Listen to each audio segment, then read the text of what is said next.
Welcome back, Nick Lenz. Comic Corner Classics. That's non-classic. This is episode number 1079.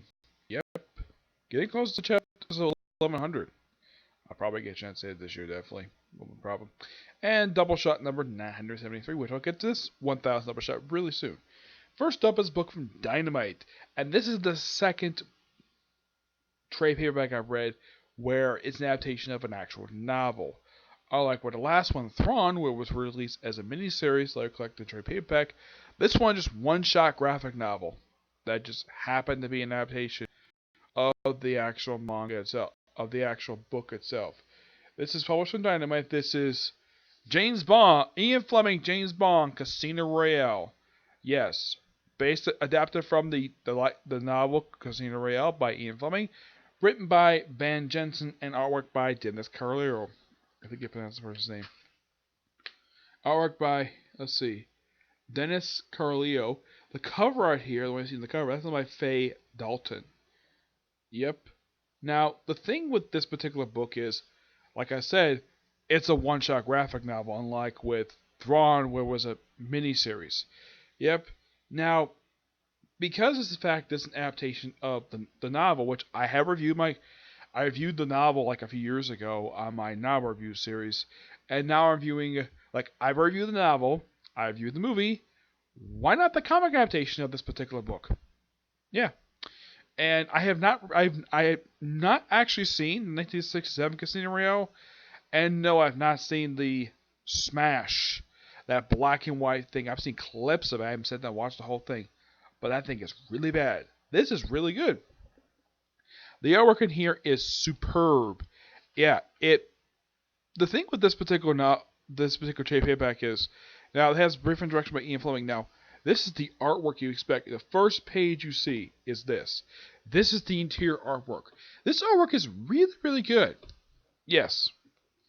Now, here's some things I should note though about how Dynamite draws James Bond. Now, this is the first James Bond comic book I have reviewed, yes. Now, how they draw Bond himself is, this is Bond right here in the corner. Yeah, that's how artist Dynamite draw James Bond. At some instances, when you look closely at it, he kind of looks like a young Sean Connery from the 60s. And here's Le Chiffre. I mean, kind of looking at him, if you add a beard to him, he kind of looks like Orson Welles. Why in the world that the artist decided to do this, I have no idea. Also, they do have Felix Leiter here, and he looks like JFK. That's not a joke. He looks like a combination of JFK and the original actor who portrayed Felix Leiter, the late Jack Lord. Yeah, I'm like, wow, okay. So, at least that James Bond is basically drawn how he normally is drawn by artist Dynamite. But even in some instances, he looks like Sean Connery, which is fine. Le Chiffre, drawn look like Orson Welles, but without a beard. Of course, like I said, Jack Lord being drawn like a combination of JFK and... this is... Now, when they show Felix Leiter, I'm like, okay. Now, he's written to be the same way he is now... In the action, now, this guy here, I think it's supposed to be M, in some way, he kind of looks like an older Ralph Fiennes. Yeah, that's how they draw him. He kind of looks like Ralph Fiennes in some way, but it could be any person that they could have based this image for M on. Moneypenny's in the book, but she plays a very small role in the book. And here's Vesper Lynd. Yep, this is how they draw Vesper Lynd, which... looking at her, I'm not sure, they could base this upon some actress in the 50s. Who? I have no idea. Mathis, of course, is not drawn to look like the actor at all from the movie. He's just basically drawn how they probably think he would look. Now, here is Jack Lord. Not Jack Lord. Felix Leiter. We look at this guy. Here's how he's drawn. How he's drawn in here.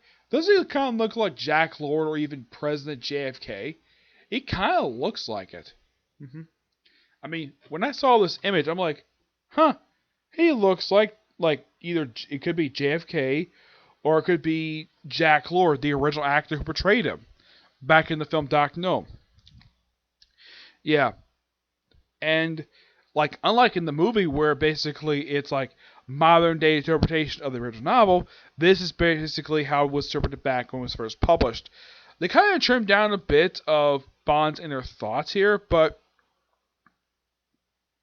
it's still there, but not as prevalent as it was when it was first published.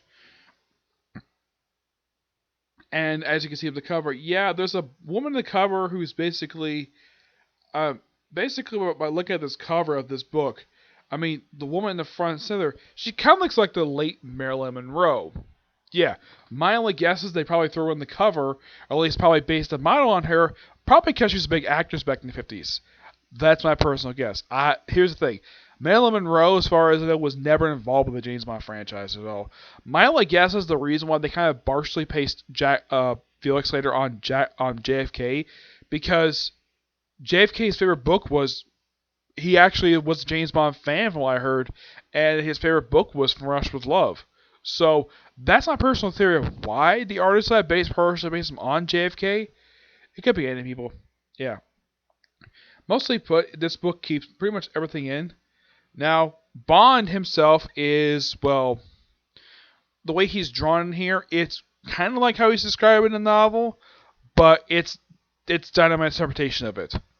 And, like, they even have the infamous scene, the ball scene, the one where Bond is stripped naked, sat in a chair with no bottom, with no thing to sit on, just basically a thing, and basically has balls bashed in. Yes. It's the same weapon as is the novel, and, like, difference is, like, in the film, he was actually done this by Le Chiffre's goons. In the novel, he was told to do this. Otherwise, though, they're going to torture West Berlin. And they show him without his clothes on. Like, of course, they show his balls, per se, but yeah, apparently Bond has got tons of scars on his chest, like a whole lot of them. Yes. And they do have the same scene from the, like, if you've seen the film, and you know that the scene is, well, very similar, but at least Le Chiffre doesn't comment in the film. In the film, he comments how, man, he's like, man, you take very good care of your body. In the novel, that line was completely original. It was basically for the film. In the novel, it doesn't exist at all. Basically, that's about the money, which actually was not in a electronic suitcase like it was in the movie. And like what happened in the novel when they had the submerged station burst in the middle of the torture and kill Le Chiffre, and then like take a knife and draw the letter M upside down basically on the back of his hand, which they mention in the actual Live and Let Die novel. It's still there, but after, I don't think they mentioned this little slash mark ever again. Now, in case you're wondering, was this original to the actual this book itself, or was it actually originally a novel? Yes, it was. And this particular moment was not included in the film because, well, Smersh is basically, well, the Russian version of the British Secret Service. Yeah, they're basically kind of like a counterintelligence agency that are portrayed to be very evil. Yeah, and I gotta say, the book actually, this particular trade paperback actually handles the adaptation really well of the novel. I mean, mostly keeps everything in from the novel. I mean, there's some visual changes, but otherwise, though, it's really good. I give this book roughly a 9 out of 10. I do not recommend this for kids. No! Especially since it has the ball bashing scene in here, which is a lot more gruesome than it is in the movie. Like, in the movie, it's like a few things. Here, it's like a whole bunch, and it's different devices and basically tied up rope. Yep. Now, let's have a little more positive. We have Justice League Odyssey Volume 2, Death to the Dark, which collects issues 6 to 12 of the ongoing series. Now, new writer, Dan Abnett, and we have the artist, Will Conrad. Yep, though he's not the only artist, we also have Carmine Del Carmacchino, who actually was one of the artists in the previous book. We also have, he also does the cover art, along with, the other two artists are Daniel Semperi and Juan Semperi. Albarat, Juan. And the other artists in here, well, Dan Summer also does the cover art here, along with Julian Tabaran. Yeah, same people does the interior work, along with Carlos Danita, and and Ivan Nudis. Nudis, yes. Yeah. This book continues a story that these issues continues will have start with the last one, but it's kind of like taking different direction. Yeah. But the thing with these issues, you read them and like, man, this issue seems to feel kind of rushed. Yeah, it's like, okay, they set up this potential storyline, like they look for these crazy artifacts, and like by the next issue they've already found most of them off panel. Okay, yeah, and Darkseid's issues, yeah, and Blackfire is in here as well. She's convinced that the Justice League Odyssey are agents of Darkseid, even though they're really not. Also, this hints basically something with Cyborg, something that was not mentioned in the previous issues by Josh Williamson. Apparently, he's pinging. Yeah, the whole point of this is just him. It's a setup for him to become a weapon for Darkseid. Yeah. When the heck Darkseid took time to do this? Well, apparently he's been spying on them through his eye. Well, he's been spying on them. And apparently we also have a loose tie-in to Year of the Villain, where Lex and Brainiac try to contact Lex to make his offer. Like, okay, he's like, okay, Brainiac's like, email your offers, right? Yeah, but one person, Darkseid. And you can't find him. Probably because he's in the Ghost Sector. Yeah, they continue the whole storyline being the Ghost Sector with the Tamranians and a few other people. Also, apparently, Azrael has developed the ability to use his voice to brainwash people, which that was not true in pre-Flashpoint. That's something original that Dave Abnett just came up with, because that didn't exist in the previous book. Not at all. There was a thing called the Voice, basically, there was a voice that kind of controlled him. Because he's part of that cult of Saint Dumas. Here is just his own voice. Yeah. But at least in story, there's a reason why he actually dragged along. Because apparently it was forced to by Darkseid.